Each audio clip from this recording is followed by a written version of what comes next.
प्यारे बच्चों, आशा है आप अच्छी तरह से होंगे। एनईएस की तैयारी आपकी अच्छी चल रही होगी।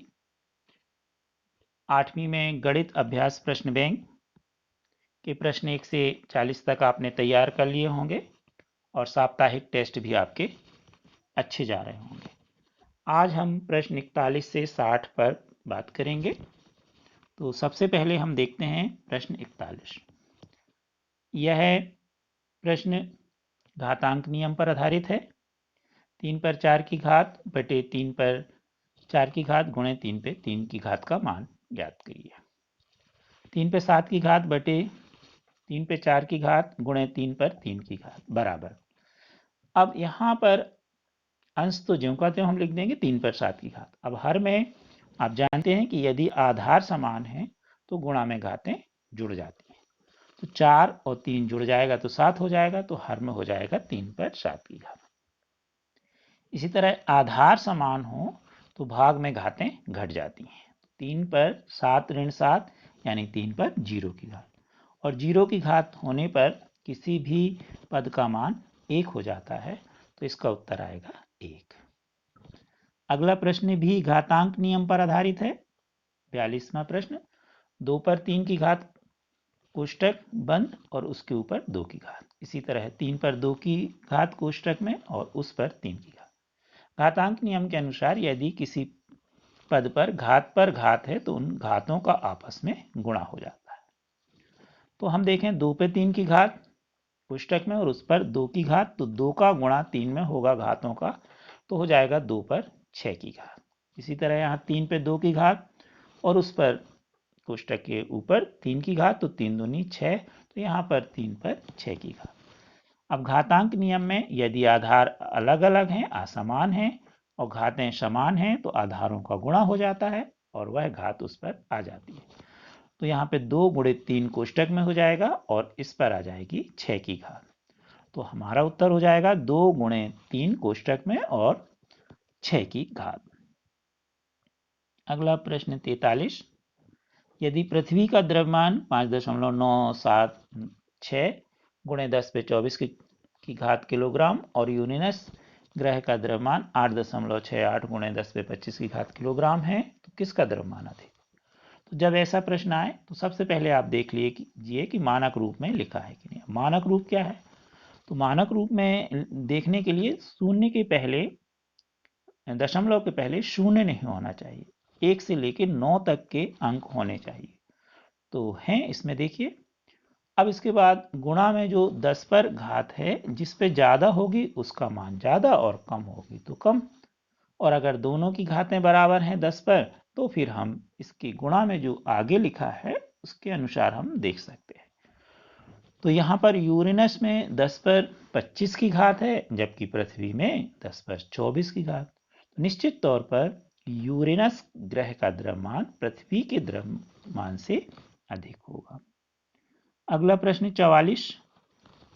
2x वर्ग धन 3xy प्राप्त करने के लिए x वर्ग धन xy धन y वर्ग में क्या जोड़ा जाए? तो इसके लिए हम एक छोटे उदाहरण से देख लें कि हम सबसे पहले ये बोलें कि 8 प्राप्त करने के लिए 5 में क्या जोड़ा जाए। तो निश्चित तौर पर 8 में से हम 5 को घटाएंगे और उत्तर आएगा 3। इसी के अनुसार हम 2x वर्ग धन 3xy में से x वर्ग धन xy धन y वर्ग घटाएंगे और लिख देंगे। सजातीय पद के नीचे सजातीय पद को लिखेंगे।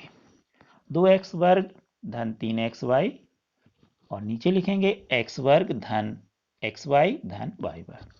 घटाने पर नीचे वाले परिमेय व्यंजक के सभी पदों के चिन्ह बदल जाएंगे। तो यहाँ धन का ऋण, यहाँ भी धन का ऋण और यहाँ भी धन का ऋण। अब हम देखें कि जो चिन्ह बदले उनको लेते हुए हम जोड़ घटाना के नियम के अनुसार हल करेंगे। तो धन के 2x वर्ग और एक ऋण का x वर्ग, तो 2 में से एक x वर्ग घट गया तो धन का x वर्ग।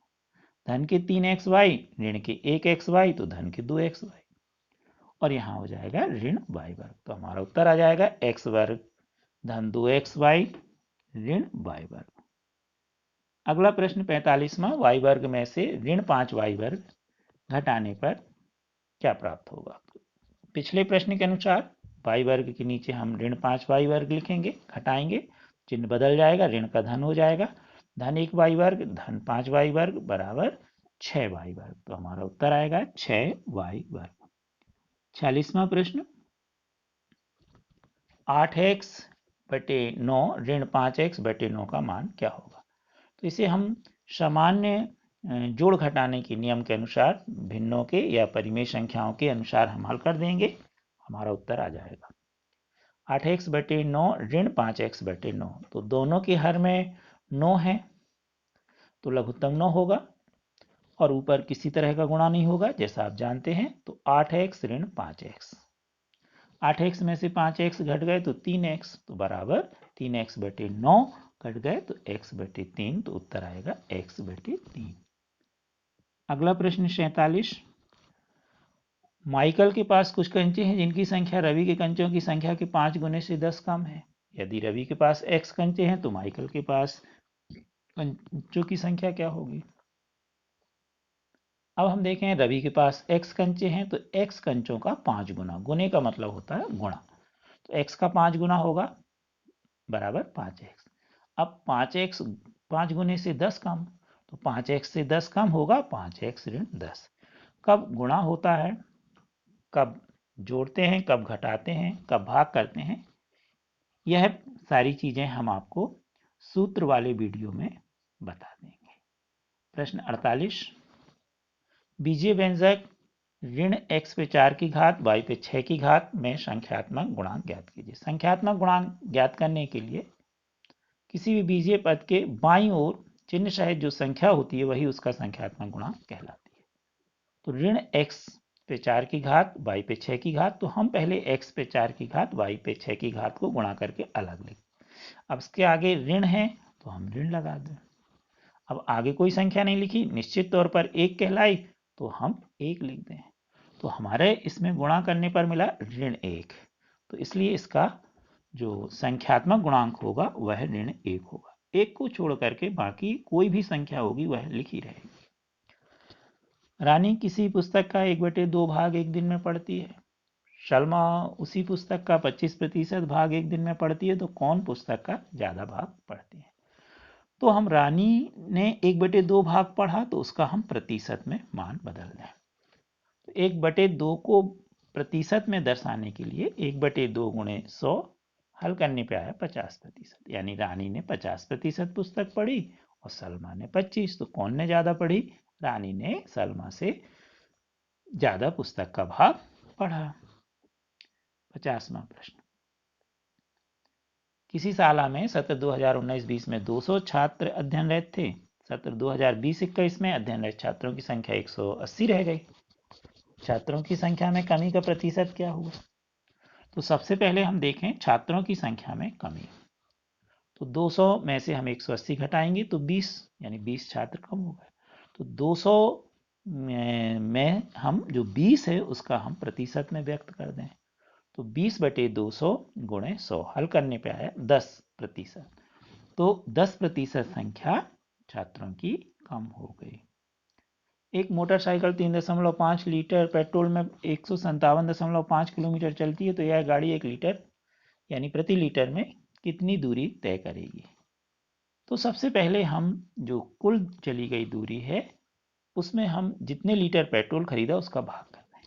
तो 1 लीटर में पेट्रोल में तय की गई दूरी होगी 157.5 बटे 3.5, दशमलव हटा के हल करेंगे तो आएगा 45, यानी वह मोटरसाइकिल 1 लीटर में 45 किलोमीटर दूरी तय करेगी।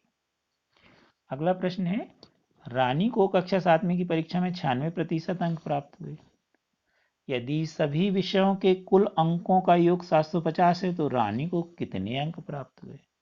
तो हम जो 750 है उसका 96% निकालें, तो 750 गुणे 96/100 हल कर दीजिए तो आपको मिले 720 आंसर। तो जो अंक हो रानी के अंक होंगे प्राप्तांक वो 720 होंगे। अगला प्रश्न है, 50 छात्रों में से 64% छात्रों को विज्ञान विषय पसंद है, तो कितने छात्रों को विज्ञान विषय पसंद नहीं है? ऐसा प्रश्न भी आप पिछले प्रश्नों में आप अभ्यास के देख चुके हैं। तो हम 50 का 64% निकालें, जैसे ऊपर के प्रश्न में निकाला था, पहले वाले प्रश्न में इसके 50 का 64%, 50 गुणे 64/100 हल किया तो 32, यानी 32 विद्यार्थी विज्ञान पसंद करते हैं 50 में से। तो कितने नहीं करते? तो विज्ञान पसंद नहीं करने वाले छात्रों की संख्या होगी 50 ऋण 32, यानी 18। तो हमारा उत्तर आ जाएगा 18। अगला प्रश्न है, निम्नलिखित चित्र के छायांकित भाग के संगत भिन्न को प्रतिशत में व्यक्त कीजिए। तो अब हम ये देखें चित्र, तो इसमें जो भाग हैं समान भाग, ये 12, 1 2 3 4, इसी तरह ये भी 4, ये भी 4, तो हो गए 12। अब 12 में से छायांकित भाग 3 है, तो भिन्न के रूप में हम छायांकित भाग को लिखेंगे 3/12। अब प्रतिशत में व्यक्त करना तो 100 का गुणा कर देंगे। अब काट दीजिए, 3 चौके 12, तो यहाँ 4 आ गया, 4 से 100 काट दीजिए तो 25, तो उत्तर आएगा 25%। अगला प्रश्न है, ग्रिड में दर्शाई गई आकृति का क्षेत्रफल ज्ञात कीजिए। जब इस तरह का आपको प्रश्न आए तो इसका नियम ये होता है कि पहले आप पूरे भरे भाग निकाल लीजिए और उसके बाद आधे भागों को ले लीजिए, आधे से कम है तो उसे छोड़ दीजिए और आधे से ज़्यादा है तो उसे 1 मान लिया जाता है। यह नियम कहलाता है और इसलिए इसके क्षेत्रफल को हम लगभग कहते हैं। बाजू में चित्र बना है वर्ग का, इसकी लंबाई चौड़ाई 1 है सेंटीमीटर है, इसलिए इसका क्षेत्रफल 1 वर्ग सेंटीमीटर मानते हुए हम हल करेंगे। तो इस छायांकित भाग में देखें हम ग्रिड में कितने पूरे वर्ग आते हैं, तो 1 2 3 4 5, तो पूरे वर्ग आए 5। अब आधे आधे गिने, तो इसमें आधे गिने 1 2 3 4 5 6, तो 6 आधे भाग आए। अब आधे को हम पूरे बदलने के लिए 2 का भाग कर देंगे, तो छायांकित आकृति का क्षेत्रफल बराबर 5 धन 6/2, 6/2 कट गया तो 3, 5 धन 3 बराबर 8 वर्ग सेंटीमीटर, यानी आंसर आएगा ग्रिड का जो क्षेत्रफल है वह है 8 वर्ग सेंटीमीटर।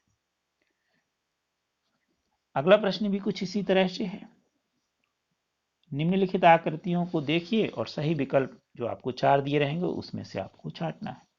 तो आकृति फर्स्ट का क्षेत्रफल, इसमें पूरे वर्ग आपको दिख रहे हैं, गिन लीजिए 1 2 3 4 5 6, तो इसका क्षेत्रफल होगा 6। अब इसमें देखें हम, तो इसमें कुछ आधे हैं कुछ पूरे हैं, तो पूरे कितने हैं 1 2 3। अब आधे कितने हैं, तो इसमें गिन लीजिए 1 2 3 4 5 6, तो 6 को पूरे वर्ग में बांटने के लिए हम 2 का भाग कर देंगे।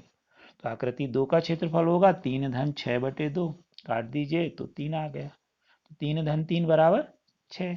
तो आप देख रहे हैं कि दोनों के क्षेत्रफल 6 हैं, अर्थात दोनों आकृतियों के क्षेत्रफल बराबर हैं। अगला प्रश्न है, टीना और मीना अपने घर के आंगन में खेलने के लिए चाक से निम्नलिखित आकृतियों के अनुसार परिसीमा करती हैं, तो कौन सा कथन सत्य है? तो हम देखें, टीना ने परिसीमा बनाई है उसमें 4 पूरे वर्ग हैं और 4 आधे, तो टोटल परिसीमा कितनी होगी, क्षेत्रफल उसका 4 धन 4/2, हल किया तो 4 धन 2 बराबर 6। अब देखें मीना के लिए, तो मीना के लिए सिर्फ 2 पूरे वर्ग हैं और बाकी के 4 आधे, तो मीना की परिसीमा होगी 2 धन 4/2, हल करने पर आएगा बराबर 2 धन 2 बराबर 4। तो टीना का क्षेत्रफल ज़्यादा है 6 और मीना का 4, यानी टीना के पास खेलने के लिए अधिक जगह है। अगला प्रश्न है, चित्रानुसार आकृति 1 में से एक वर्ग कम करके आकृति 2 का निर्माण किया गया, तब इसमें क्या सही है? दोनों के क्षेत्रफल और परिमाप आपको निकालना है। तो हम पहले आकृति फर्स्ट का देखें, तो फर्स्ट का क्षेत्रफल होगा 9, क्योंकि इसमें 9 पूरे वर्ग हैं। अब इसी की परिमाप देखें, तो हम ऊपर से शुरू करें, तो ये 3 हो गई, धन 3 धन 3 धन 3, तो हो गई कितनी 12, 3 धन 3 6, 6 में 3 जोड़ा 9 और 9 में 3 जोड़ा तो 12। तो पहले आकृति का क्षेत्रफल 9 और परिमाप 12। अब दूसरी आकृति में देखें, तो इसमें कुल 8 वर्ग हैं, तो क्षेत्रफल हो गया 8। अब इसकी परिमाप ऊपर से देखें, 3 धन 3 तो 6 हो गया, 6 धन 2 8, 8 और 1 9, 9 और 1 10, 10 और 2 12, तो परिमाप हो गई 12।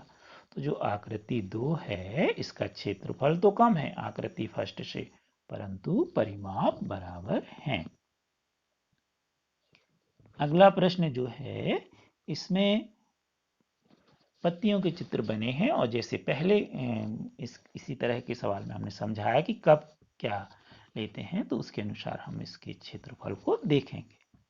तो जो पत्ती आ है इसमें अगर हम देखें तो जो पूरे पूरे वर्ग लगभग हमको दिख रहा है 1 2 3। अब आधे आधे देखें तो आधे आधे हमको 6 दिखेंगे। 1, इसको भी ले लें हम तो 2 3,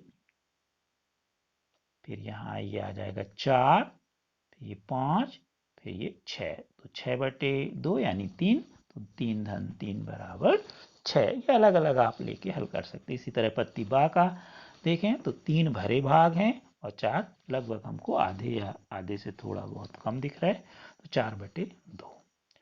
तो हम कह सकते हैं कि पत्ती बा का क्षेत्रफल होगा 3 धन 2 बराबर 5, यानी पत्ती आ का क्षेत्रफल ज्यादा है और पत्ती बा का क्षेत्रफल कम है। प्रश्न 60वां, नीचे दिए गए आंकड़ों का माध्यक क्या है? माध्यक को हम मध्यिका भी कहते हैं। जब भी इस तरह का प्रश्न आए तो सबसे पहले आंकड़ों को आरोही यानी बढ़ते क्रम में रखना है। इसके लिए आपको क्या करना है कि पेंसिल से ये जो आंकड़े हैं इसमें सबसे छोटा देखना और उसमें घेरा लगाना। जैसे इसमें सबसे छोटा 17 है तो 17 लिख दीजिए, फिर आएगा 18 तो 18 में घेरा लगाइए, फिर 18 लिख दीजिए। इस तरह क्रम से आप लिखते जाइएगा बढ़ते क्रम में, और ऐसा करने पर कोई भी मान नहीं छूटता घेरा लगाने पर।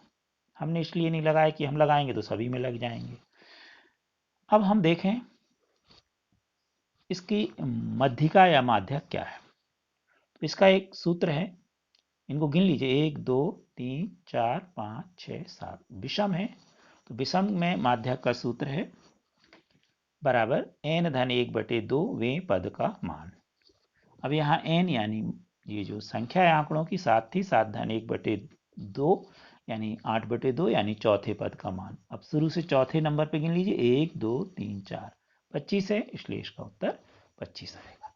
लेकिन हम वस्तुनिष्ठ प्रश्न हल करने के लिए आपको, क्योंकि आपको वस्तुनिष्ठ करना है बड़े रूप में नहीं, तो हम एक सरल विधि बताते हैं। सम के लिए अलग होगी इसका सूत्र। अब हम सिंपल सा आपको बता देते हैं कि जो भी मान रहे हैं पहले आप आरोही क्रम में लिख लीजिए, फिर बाएं हाथ की एक उंगली को आप बाएं तरफ से पहले अंक पे रख लीजिए और दाएं हाथ की उंगली को आप दाएं तरफ से पहले अंक पे रख लीजिए। अब क्रमबद्ध आगे की ओर आप बढ़िए। जैसे आपने यहाँ दाहिने हाथ में 46 रख लिया तो 36 में जाइए, तो यहाँ आप 18 में जाओगे।